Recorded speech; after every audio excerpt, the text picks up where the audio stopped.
Faz 4 anos que uma mentira virou trend na internet. Veja como é a verdadeira aparência dos anjos. Não são tão bonitinhos assim como você pensa, não. Eles podem ser mais aterrorizantes do que você pensa. Só tem um problema. A internet estava completamente errada. Você vai finalmente descobrir como anjos realmente são e entender também o caminho dessa confusão, que começa muito antes do surgimento da internet. De como a gente saiu dessa pintura do século III para essa imagem que se tornou a responsável por espalhar a maior fake news angelical da história da internet. Isso que eu nem comentei de uma marca de tênis famosa que tá metida nesse rolo. A coisa é mais doida do que parece. Mas não temas, eu vou esclarecer tudo em alguns tópicos e você vai poder sair desse vídeo espalhando a mensagem da verdade. Oi, eu sou o Bel e bom, partindo da Bíblia, fica claro que, além de Deus, existem outros seres celestiais submetidos a ele. E todos se chamam anjos, não é isso? Antes de qualquer coisa, você já parou para pensar da onde vem a palavra anjo? O que significa essa palavra? A maioria das pessoas pensa que anjo foi a palavra criada para identificar seres celestiais com asas. Porém, seja no grego angelos ou no hebraico malach, as línguas originais da Bíblia, essas palavras não significam outra coisa além de mensageiro, aquele que leva uma mensagem. Ou seja, antes de anjo representar uma coisa, um tipo de ser específico, anjo não é nada mais que uma função. Isso é tão verdade que quando aparecem na Bíblia, essas palavras nem sempre estão falando de seres celestiais. Afinal, qualquer um pode ser um mensageiro, né? Até mesmo pessoas. Por exemplo, no Antigo Testamento, o rei Saul manda malachim, mensageiros, para chamarem Davi. E nada no contexto ali dá a entender que esses mensageiros fossem algo mais do que os próprios funcionários do rei. No Novo Testamento, enquanto Jesus estava fazendo uma viagem para Jerusalém, ele manda ângelos, mensageiros, para irem à frente dele procurar uma pousada no caminho. Também não temos nenhum indício de que Jesus tenha mandado seres celestiais nesse caso. Muito pelo contrário, fica bem claro até que se tratava dos discípulos dele. Esses são só alguns exemplos para mostrar que o significado da palavra não está ligado a um ser específico, mas de novo a uma função, a de enviar uma mensagem. Mas tudo bem, em outros momentos na Bíblia, esses mensageiros vão sim ser criaturas não humanas, vamos dizer assim. E a gente consegue identificar isso porque nesses casos, geralmente o contexto diz que esses mensageiros estão vindo do céu ou são enviados por Deus, ou até mesmo porque esse mensageiro está fazendo alguma coisa sobre-humana, tipo abrir uma porta de ferro sem nem encostar nela, como em Atos 12:10, uma pegada meio Magneto, ou deixar um monte de homem cego de uma vez só, como em Gênesis 19:11. Eu tô cego! Tô cego dos olhos! Tá, e por que aparece a palavra anjo então na minha Bíblia ao invés de mensageiro? Bom, essa é a forma que os tradutores da Bíblia, para o português por exemplo, encontraram para ajudar o leitor a diferenciar quando é um e quando é outro. Eles usam o termo mensageiro para quando é um ser humano e reservam o termo anjo apenas para quando se trata de seres celestiais. Mas lembrando, isso tem que ficar bem claro, nas línguas originais essa diferença não existe. É tudo mensageiro. E aí, só vendo o contexto para identificar. Tá, mas e os anjos em si, os seres celestiais? De onde é que eles vêm? Qual é a origem deles? Do que eles se alimentam? A história na Bíblia que contaria a origem dos seres celestiais, infelizmente não existe. Mas, pelo menos, temos alguns indícios de que eles já existiam antes dos seres humanos. No livro de Jó, é dito que os filhos de Deus, outro termo comum no Antigo Testamento para se referir aos seres celestiais, cantavam e se alegravam enquanto Deus criava a terra. Bom, agora é só fazer as contas. Se o ser humano foi criado depois da terra já estar pronta, no sexto e último dia da criação, então isso indica que eles foram criados antes de nós. Mas quando? Não sabemos. Um possível paralelo pode ser feito no quarto dia da criação, quando Deus cria os luminares do céu, o sol, a lua, as estrelas, já que no mundo antigo a associação de astros com seres celestiais era bem comum. Inclusive na Bíblia, esses dois grupos muitas vezes atendem pelo mesmo nome, Exército do Céu. Tá, ok, anjos na verdade significam mensageiros, podem ser seres celestiais, já existiam antes de nós e podem estar associados aos astros do céu. Mas e a aparência deles? É por isso que você clicou nesse vídeo? A Bíblia não diz isso em lugar nenhum? Se bem que, se a maior parte das artes retratam eles assim, como é que a gente chegou nos últimos anos nisso aqui? Vamos lá! Vamos Talvez a coisa esteja um pouco mais bagunçada do que a gente imagina. Mas tá certo, buscar referências artísticas é importante, porque, em teoria, quanto mais antigas são essas referências, mais perto da concepção visual deles a gente poderia chegar. E a arte cristã mais antiga que a gente tem de um anjo é essa pintura do século III, encontrada numa catacumba romana, onde os cristãos enterravam seus mortos. Nessa espécie de cemitério subterrâneo, cheio de pinturas nas paredes, a gente vê uma que seria o retrato da Anunciação. O episódio em que Gabriel, como um bom anjo desempenhando a sua função, entrega a mensagem à Virgem Maria de que ela seria a mãe de Jesus. No lado esquerdo, você pode ver Maria, e no lado direito, o anjo Gabriel. Cadê um monte de olho espalhado no corpo? Cadê as asas? Essa é a parte que talvez eu te decepcione, mas também te liberto de uma mentira. Anjos não são cheios de olhos e pasmem. Anjos não têm asas. A turma da Mônica te enganou esse tempo todo. Não. Peraí, e todas as pinturas e esculturas nas igrejas que mostram anjos com asas? A gente chega lá, mas se a gente está falando de anjos biblicamente acurados, a gente vai ter que primeiro voltar para a Bíblia, mais especificamente para o Antigo Testamento, bem antes da influência cristã, para a gente ver se encontra ali alguma descrição visual dos anjos nesses primeiros relatos. Bem, na primeira vez mesmo que os anjos aparecem é os tais filhos de Deus em Gênesis 6. É aquela passagem meio estranha de anjos que tiveram filhos com mulheres, gerando gigantes, e que a gente precisaria de um vídeo todo só para explicar direitinho o contexto dele. Se vocês quiserem mesmo um vídeo só sobre isso, deixa o comentário aqui para eu saber. Mas tá tudo bem, a gente não precisa dessa parte agora. Vamos focar no próximo, que não tá tão longe assim. O segundo momento na Bíblia, com anjos aparecendo na Terra, é em Gênesis 18. E é simplesmente a cena em que Abraão tá lá de boas na sua tenda, quando Deus aparece com ele acompanhado de 2 anjos. O negócio é que na primeira citação, esses 3 seres que visitam Abraão são descritos como 3 homens. Isso mesmo. 3 carinhas aparecem para Abraão, com a pequena diferença de que um é o próprio Deus e os outros 2 são anjos. Tá, mas tem certeza que esses 3 homens são de fato Deus acompanhado de 2 anjos? Quando um deles está falando, o texto diz que quem fala é Yahvé, o nome próprio de Deus, é o que está escrito ali. E se liga só, na continuação da história, os outros 2 vão até a cidade de Sodoma e são chamados de anjos. Ainda assim, eles são identificados como homens por quem interage com eles naquela cidade. Será que esse não seria um daqueles casos em que eles seriam mensageiros humanos, então? Continua acompanhando. Ló, o sobrinho de Abraão, que mora em Sodoma, hospeda esses 2 anjos na casa dele. E no outro dia, os habitantes da cidade questionam Ló onde estão os homens que ele tinha recebido, com intenções nada agradáveis. É nesse momento que eles se revelam, soltando um poder que deixa a galera toda cega, fazendo Ló e a sua família fugir do local. O resto da história vocês conhecem. Em resumo, até aqui, só um par de olhos e nada de asas. Apenas homens. É até por isso que o autor aos Hebreus, no Novo Testamento, vai dizer que muitos podem ter hospedado anjos sem nunca saber. Então, por que a igreja retrata eles assim? E aqui a coisa fica bem interessante. Vocês lembram que a Bíblia surge entre os israelitas, né? Quando a gente fala da concepção israelita desses seres, seja no Antigo ou no Novo Testamento, a gente está falando de uma região bem específica, o Antigo Oriente Próximo, que possuía a sua própria cultura e influências religiosas, o que, de certa forma, preservou para alguns cristãos, pelo menos até o século III, como a gente viu, a imagem de anjos sem asas. Mas a gente sabe que, à medida que o cristianismo foi se espalhando pela região da Europa, ele foi sendo assimilado por aquele povo, e no IV século, através do imperador Constantino, totalmente assimilado pelo Império Romano, que carregava também o seu próprio imaginário do mundo espiritual e dos seres celestiais. É nesse período que começam a aparecer os primeiros anjos com asas, sendo mais antigo esse sarcófago aqui do século IV. E por que isso acontece? Bom, é muito improvável conseguir preservar todas as noções culturais de um povo nessa transferência de crenças. Os artistas, e por que não dizer os próprios cristãos romanos que vieram depois desse intercâmbio religioso,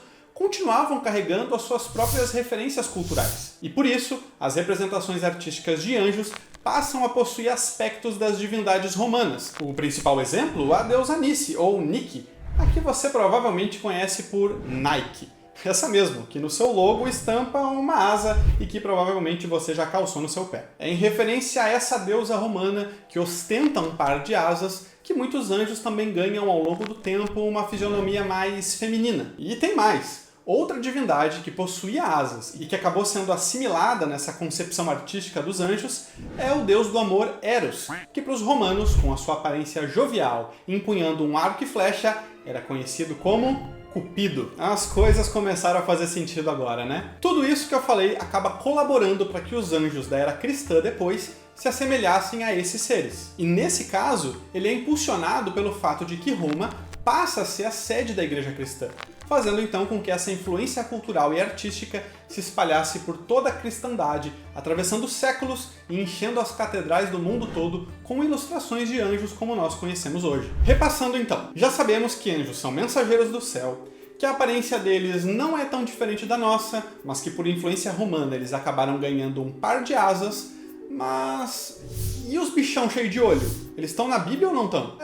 Eu vou explicar isso já já. Eu só preciso dar um recadinho antes pra você que, ao invés de ficar sendo educado teologicamente por meme na internet, você tem a chance de aprender mais sobre a Bíblia de verdade na Base Cursos. E não é só porque eu leciono lá sobre anjos e seres celestiais, não. Mas todos os professores, inclusive internacionais, são capacitadíssimos nos seus cursos também. Como Escatologia do Básico ao Avançado, Israel e Oriente Médio, um estudo detalhado dos 150 capítulos da Bíblia que falam sobre o fim dos tempos e muito, muito mais. E na assinatura anual você tem acesso a esse e todos os outros cursos de uma vez só, que somam mais de 1000 aulas. Você ouviu o que eu falei? É melhor você começar a desenvolver mais olhos aí mesmo para dar conta de tudo isso. E aqui pelo canal, é claro, você vai conseguir isso. Quer dizer, não ter mais olhos. Estou falando de adquirir o curso com um precinho especial que você só encontra aqui. Acessando no link na descrição, você garante o plano anual Base One por apenas R$40 mensais. Barbada, né? Todos aqueles cursos, todas aquelas aulas, só por R$40 mensais. Não perde tempo. Abre logo uma aba aí com o link e já deixa salvo para se inscrever depois do vídeo. Vamos lá então. O motivo do alvoroço na internet e memes de qualidade duvidosa. Os anjos cheios de olhos, e é aqui que entra a grande confusão. A galera chama tudo de anjo, mas lembra? Anjos são mensageiros. Mensageiros que vêm à Terra entregar uma mensagem ou uma tarefa. Só que nem todos os seres celestiais desempenham essa função de mensageiros. Ou seja, nem todos os seres celestiais são anjos por definição. Então, existe sim uma outra categoria de seres celestiais que não são mensageiros, e por isso nós não deveríamos chamar eles de anjos, mas por como a Bíblia chama: querubim, serafim, seres viventes. 3 nomes, mas diferente do que muitas pessoas pensam, são o mesmo ser com a mesma função. E que função é essa? A de serem os guardas do trono de Deus, pelo menos em teoria. Essa era uma concepção muito comum entre os povos do Antigo Oriente Próximo, como os Lamaço dos babilônios, as esfinges egípcias ou os Caribu dos assírios, inclusive com esse último nome sendo uma das possíveis origens da palavra querubim, como encontramos na Bíblia. E eles já aparecem nos primeiros capítulos de Gênesis, quando Adão e Eva pecam e saem do Éden. Deus coloca querubins para guardarem a entrada do jardim. Mas ali não nos é dada nenhuma descrição da aparência deles. Depois, eles aparecem decorando a tampa da Arca da Aliança, mas nenhuma outra característica, além do fato de que agora esse sim tem asas. É só posteriormente, nos livros dos profetas Isaías e Ezequiel, que eles são narrados com mais detalhes. Em Isaías 6, como é de se esperar, eles estão ao redor do trono de Deus. Só que desempenhando uma função muito mais parecida com a dos sacerdotes do templo judaico, cantando e manuseando os utensílios sagrados do templo, do que com a de guardas. Aliás, é dentro do templo que Isaías tem essa visão. E o único detalhe destacado é que eles têm 6 asas. Mas tem algo a mais escondido aí. É que aqui eles são chamados de serafim, a palavra hebraica que pode significar serpente. Na verdade, essa mesma palavra, serafim, aparece em outras partes da Bíblia, traduzida com esse significado, serpente. Mas, curiosamente, apenas aqui em Isaías 6, os tradutores decidem por consenso transliterar ao invés de traduzir a palavra. Será que é porque eles achavam que era muito estranho imaginar que Deus está rodeado de cobras aladas?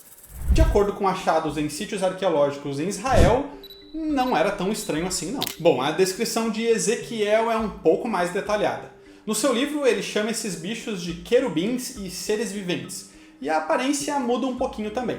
Aqui eles possuem 4 asas ao invés de 6, e um par extra de braços, tipo o Goro do Mortal Kombat. E agora, no lugar de serpente, a fisionomia deles é uma junção de boi, águia, leão e homem. Assim como Isaías, Ezequiel não enfatiza uma função de guarda para os querubins. E eu vou explicar. Acontece que na intenção de propor uma superioridade ao Deus de Israel, na visão desses autores, um Deus que precisasse de guardas era a mesma coisa que dizer que esse era um Deus fraco. Então os querubins, nesse cenário, ganham uma outra função, muito mais logística. Ligados a rodas, esses seres serviriam de locomotiva, ou primeiro carro alegórico do céu, movendo o trono de Deus de um lugar para o outro. Essa era uma prática comum no transporte de grandes reis, como nessa referência assíria do século 8 a.C., que mostra servos carregando o trono-carruagem do rei Sargon. E os olhos? Sim, os olhos. Estampados na maioria dos memes dos anjos biblicamente acurados. É Ezequiel que faz a primeira menção de que esses querubins e as rodas que eles moviam estariam cobertos de olhos. Essa é uma característica bem peculiar que levanta algumas discussões, mas e se eu dissesse que, mais uma vez, as coisas não são bem o que parecem? Dr. Michael Heiser, um acadêmico especialista em línguas antigas, que infelizmente já faleceu, mas eu tive a honra de participar com ele de uma das aulas da Base Cursos, levanta a questão de que a palavra hebraica para olho poderia significar também brilhos ou pontos brilhantes, como na verdade foi traduzida em outros versículos, inclusive desse capítulo de Ezequiel que fala sobre os querubins. Dessa forma, o que Ezequiel estava querendo dizer é que esses querubins e também as rodas estavam rodeados de brilho e não de olhos, deixando a coisa um pouquinho menos esquisita. Dr. Heiser também acrescenta que a visão teria uma ligação direta com a astrologia, uma vez que cada rosto dos querubins bate com um ponto cardeal no zodíaco babilônico. Lembrando que Ezequiel escreve esse texto enquanto o povo de Israel estava no exílio babilônico, dando ainda mais sentido do porquê esses seres estariam rodeados de pontos brilhantes. Ou seriam estrelas? Lembram que seres celestiais e astros têm uma equivalência na antiguidade. E para quem está se perguntando por que eu falei que serafins e querubins na verdade são o mesmo ser, ao contrário do que propõe Pseudo Dionísio, o teólogo neoplatônico do século VI, responsável por popularizar a ideia de hierarquia celestial, cheia de posições e nomes diferentes, é porque quando os seres celestiais aparecem no último livro da Bíblia, em Apocalipse, o autor compõe a imagem deles fazendo uma mescla dessas descrições anteriores.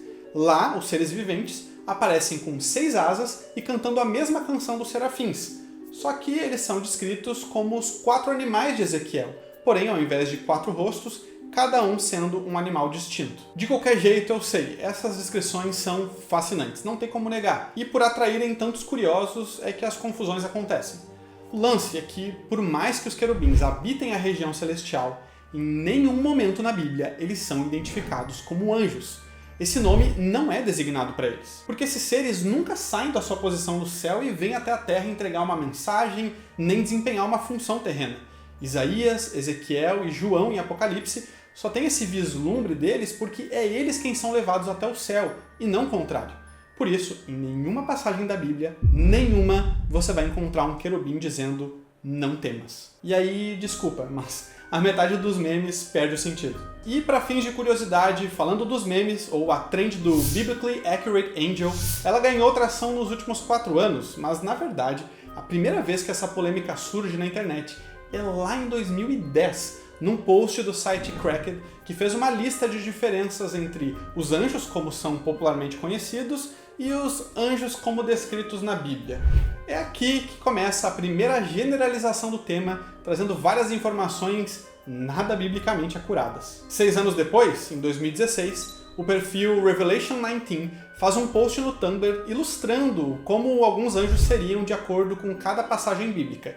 Também nada acurada. Algumas dessas imagens acabam se espalhando em fóruns do Reddit e ganham versões com foco no humor e piadas, como essa daqui, em 2020, que foi a responsável por trazer o tema à tona mais uma vez, requentando as imagens dos fóruns no Twitter e espalhando de uma vez por todas a trend. Nessa época, já tinha começado a minha batalha com uma thread no Agora X, tentando esclarecer o assunto de forma biblicamente acurada. Até que em 2022, o artista Jonas Pfeiffer posta sua coleção de ilustrações 3D de como seriam os seres celestiais na visão dele.